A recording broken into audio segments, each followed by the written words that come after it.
Bonjour et bienvenue. Alors, aujourd'hui, on va faire comme la semaine dernière. On va utiliser l'oracle de l'astrologie intuitive et on va prendre le tarot Wild Reflection pour voir quelles sont les énergies cette semaine. Je voulais remercier Lincoln Oak la semaine dernière d'être venu pour apporter des éclairages astrologiques sur le tirage, donc la corrélation astrologique qu'il pouvait y avoir par rapport au tirage, ces énergies-là. C'était passionnant. Je vous invite à regarder si le tirage de la semaine dernière vous a plu, vous a parlé, vous a interpellé, à regarder son commentaire parce que ça vous donnera aussi un éclairage différent. Peut-être qu'il passera cette semaine, auquel cas, je vous invite à regarder son commentaire, il est pertinent et exhaustif. Alors, donc merci à vous.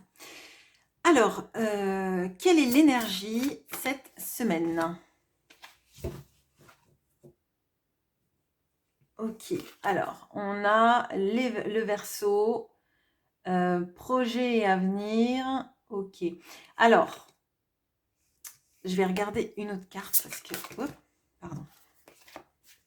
Parce que là, j'ai l'impression qu'il y a des choses dont on se détache.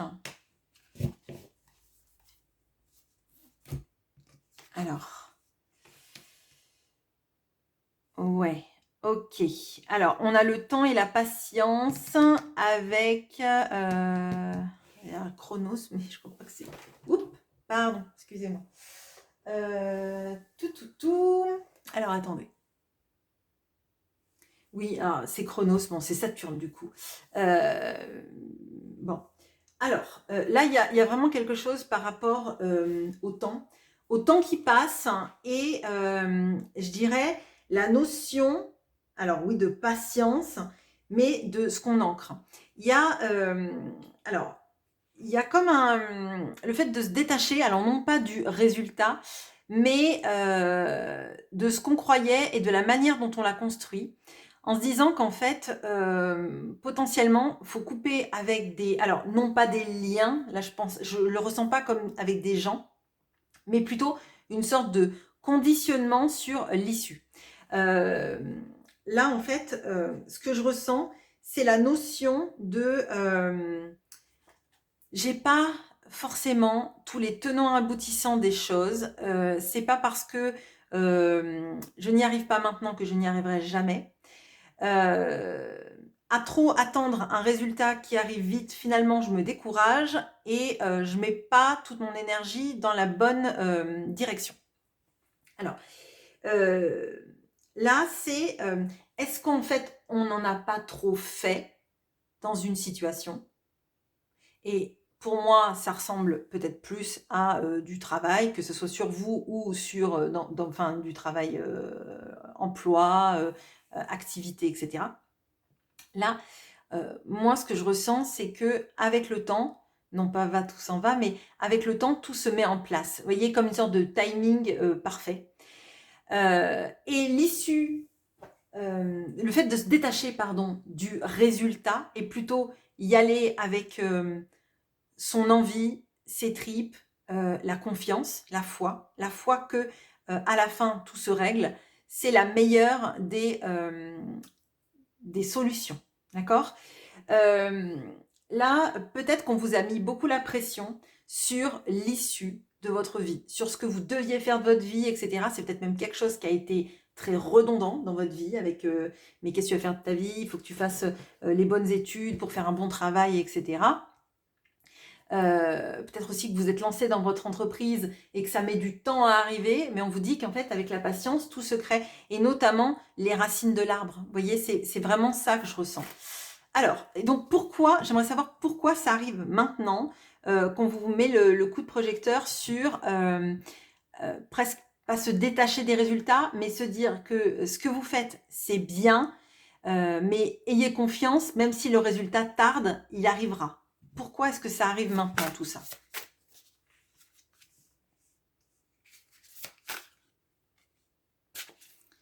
Alors, il se peut qu'il y ait eu une sorte de notion de compétition, de se dire, les autres y arrivent, pas moi, qu'est-ce qui se passe, qu'est-ce qui, entre guillemets, déconne dans ma vie, pour qu'en fait, je n'arrive pas à mettre en place cette abondance, ce résultat vite. Comme si en fait j'étais pris dans un sablier et que avant que le dernier grain s'écoule, on retournait le sablier sans arrêt. Vous voyez, comme une sorte de cycle perpétuel.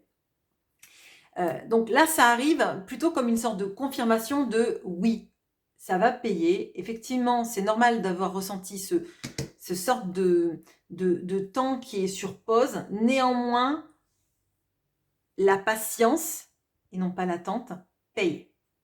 Là, il y a vraiment cette notion de se détacher du tout de suite maintenant, des pensées des autres, que vont penser les autres, je dirais même la sorte de validation, vous voyez, alors notamment parfois de nos parents ou de nous aussi en tant que parents, parfois on fait ça, hein, enfin voilà. De pourquoi est-ce que finalement on se sent obligé de se comparer aux autres qui réussissent plus vite, aux autres qui ont des résultats plus vite, aux autres qui sont dans une apparente réussite, parce qu'il y a la réussite et il y a l'apparence de la réussite. Sur les réseaux, dans la vie, on peut montrer ce qu'on veut en fait, hein. C'est vraiment qu'à l'intérieur de soi-même qu'on sait où on en est. Et encore parfois c'est difficile. Donc là, moi ce qu'on me dit, c'est qu'il y a beaucoup de choses qui vous plaisent et qui vous émulent. Mais ce qui est le barrage, c'est forcément la réussite et l'attendu en fait de tout cet investissement. Donc là, c'est plutôt un message pour vous dire ça va aller, qu'un message pour vous dire bon bah stoppez tout, c'est pas bon, d'accord? Donc là, à mon sens, je vais m'adresser principalement à des personnes qui sont un peu en perte d'espoir. Bon, ok. Alors, qu'est-ce qui peut vous aider à tenir bon face à ce ralentissement vis-à-vis de votre domaine professionnel, on va dire. Okay.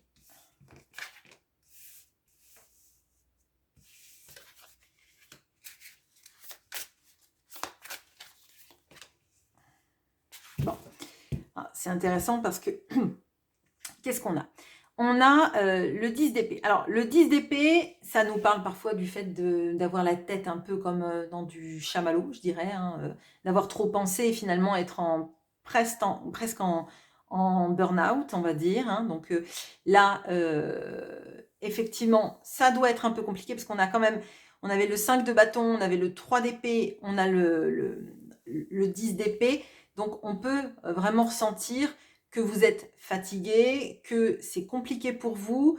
Et ce qui va vous aider, c'est de se dire que ce qui est là, c'est une fin de cycle. Parce qu'avec le 10 d'épée, on a quand même la fin de cycle. Donc là où vous êtes tombé, entre guillemets, la fatigue et cette sensation d'avoir du chamallow dans la tête, peut-être d'avoir trop réfléchi à des plans pour réussir, d'accord? Ça vous a laissé en fatigue très intense. Alors, là, on vous dit justement, c'est une fin de cycle. Les choses ne retomberont pas aussi bas que là où elles ont été et vous n'allez pas vous épuiser davantage maintenant. Qu'est-ce qui peut vous aider encore? Alors, la notion, c'est la priorisation de ce qui nous fait du bien, d'accord? Avec le 8 de coupe, on tourne le dos à quelque chose d'insatisfaisant pour aller chercher quelque chose qui nous nourrit plus. Alors, là, potentiellement, ça va nous parler de quoi? Ça va nous parler de réfléchir potentiellement à une priorisation dans votre travail, des tâches qui vous font du bien, qui vous émulent, d'accord? De ce qui vraiment vous nourrit, hein, vraiment, où vous vous sentez dans une sorte de complémentarité. Si on confrontait ça, par exemple, à un couple, le 8 de coupe, ça va être quitter un couple avec quelqu'un, par exemple, qui vous fait des reproches ou que vous n'aimez plus, pour aller chercher votre âme sœur ou la personne avec qui vous vous sentez complète, d'accord? Donc, dans le travail, ça va être vraiment alors pas de bannir les tâches, parce qu'il est évident que, par exemple, si vous avez des tâches administratives et que ça vous prend la tête, les tâches administratives, vous serez quand même obligé de les faire pour réussir. Mais là, ce qu'on vous dit, c'est de vraiment de rechercher dans votre travail les choses qui vous font vous sentir bien. Déjà pour vous débarrasser de cette sensation d'être en compétition avec les autres, etc. De trouver en fait votre singularité et ce qui vous fait du bien dans votre activité. Parce qu'en fait, quand on est dans un état de 10 d'épée ou dans un 3 d'épée, on voit tout ce qui est sombre. On voit tout ce qui ne marche pas. Et là, en fait, le point focal, c'est de voir au contraire ce qui vous fait du bien, ce qui fait que vous avez choisi cette profession, que vous y êtes bien, que vous avez raison de faire ça, parce que oui, ça prend du temps. Oui, vous semez des graines qui ne poussent pas tout de suite, parce que peut-être qu'il y a des intempéries, peut-être qu'il y a des graines qui ont été mangées par les oiseaux. Néanmoins, il y a toujours des graines qui pousseront. Et ce seront peut-être des graines immenses. Vous voyez, comme si vous faisiez un concours avec la plus grosse citrouille, et ben c'est vous qui gagnez à la fin. Parce que les petites graines qui poussent, c'est des graines que vous nourrissez avec votre amour, avec votre intention, avec... oui, voilà. Mais vraiment, c'est tout votre amour. C'est-à-dire que là, vraiment, on a cette sensation de... ce que je fais pousser, il y en a peut-être moins que les autres, mais ce que je fais pousser vient vraiment de moi. J'y accorde une importance particulière et ça a une vraie valeur. Voyez, c'est pas c'est pas la manifestation de j'ai plein de contrats, j'ai plein de consultations, j'ai plein de demandes, j'ai plein de travail et j'ai une hausse de salaire qui est intéressante. C'est dans ce que vous faites, quelles sont les graines que vous avez semées, que vous avez envie de voir germer, quelles sont celles qui vous font du bien et qui vous font vous sentir à votre place. C'est ça qui est important. Et c'est ça qui va vous aider, à mon sens, à comprendre que le temps, il permet de faire s'épanouir tout. Bon. Alors, on va regarder quels peuvent être les petits points qui peuvent parfois vous peut-être vous faire un peu peur ou vous donner la sensation que vous faites un petit retour en arrière. Qu'est-ce qu'elle est?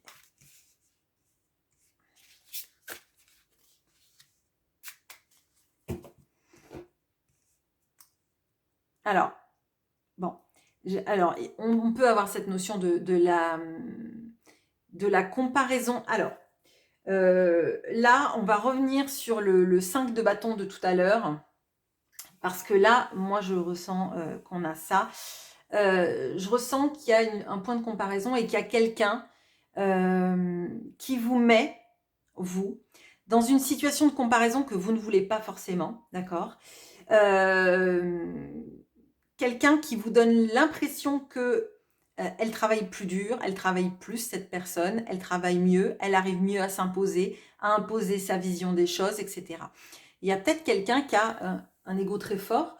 Si vous êtes dans le domaine spirituel, énergétique, peut-être que c'est quelqu'un qui a un ego spirituel qui est très fort, d'accord? Et qui vous donne l'impression qu'elle sait, pas vous, elle arrive, pas vous, etc.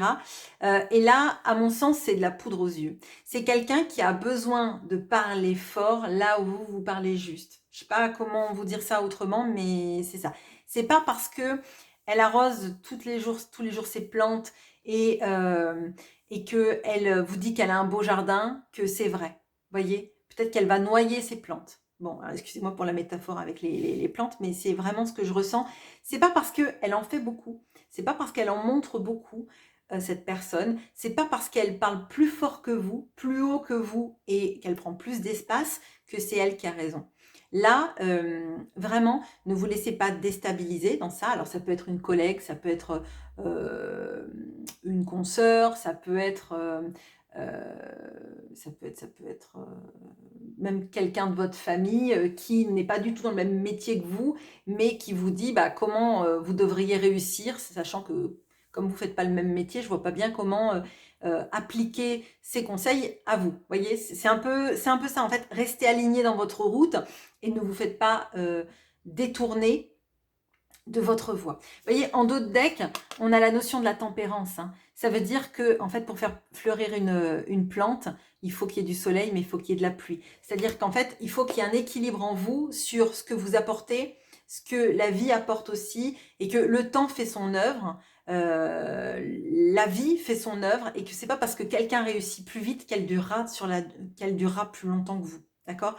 Donc là, la patience, elle est vraiment de mise. Et je comprends que c'est compliqué. La notion de patience, c'est toujours compliqué parce que parfois, on peut se retrouver dans des dans des problèmes de vie, à pas avoir de rentrée d'argent, etc. Mais ce qu'on me dit, moi, là, c'est de ne pas vous comparer à des gens qui font semblant que pour eux, ça va bien, en fait. Ou qui vous donnent des conseils qui ne sont pas vraiment applicables. Bon. Un petit conseil pour vous.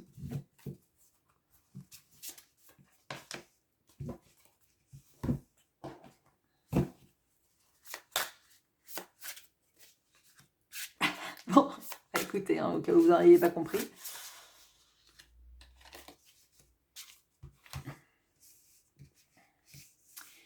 Ok, alors on a le soleil avec le père, le masculin, l'autorité. Ok,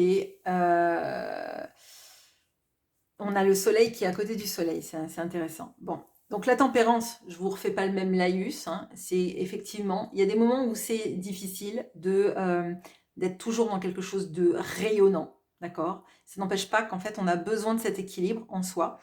La communication, elle est importante, donc n'hésitez pas à communiquer, peut-être sur ce que vous ressentez, peut-être aussi justement à dire qui vous êtes, ce que vous faites, d'accord? Avec l'autorité, on peut avoir la notion de faire figure d'autorité, mais aussi d'avoir une parole ferme.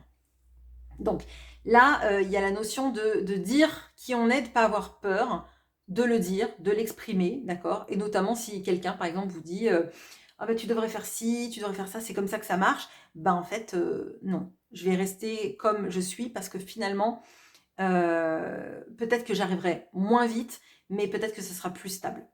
Peut-être que vous savez mieux que cette personne. Et avec le roi de denier, on sent quand même qu'il y a la stabilité.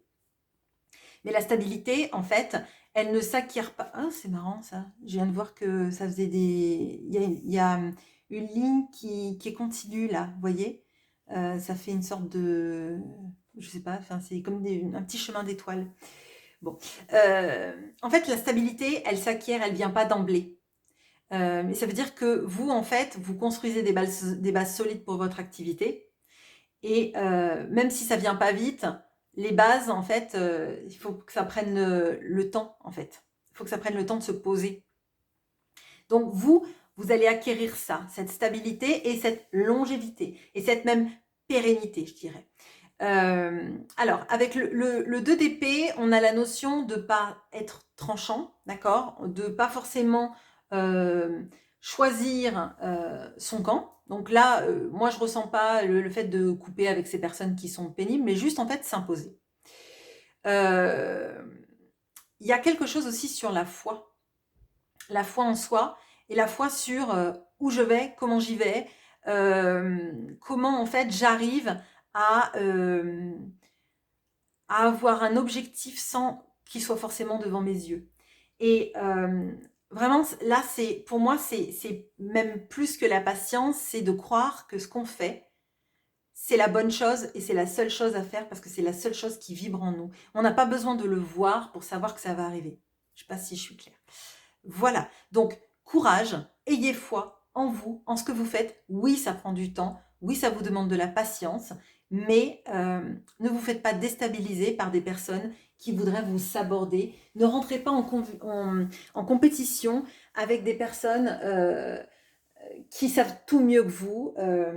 Votre activité, votre travail, c'est vous seul qui êtes à l'intérieur en fait. C'est vous seul qui êtes l'acteur de cette vie professionnelle. Donc ne vous laissez pas déstabiliser par des gens qui pensent savoir mieux que vous. Vous seul savez. Voilà, je vous retrouve avec grand plaisir en commentaire. À bientôt!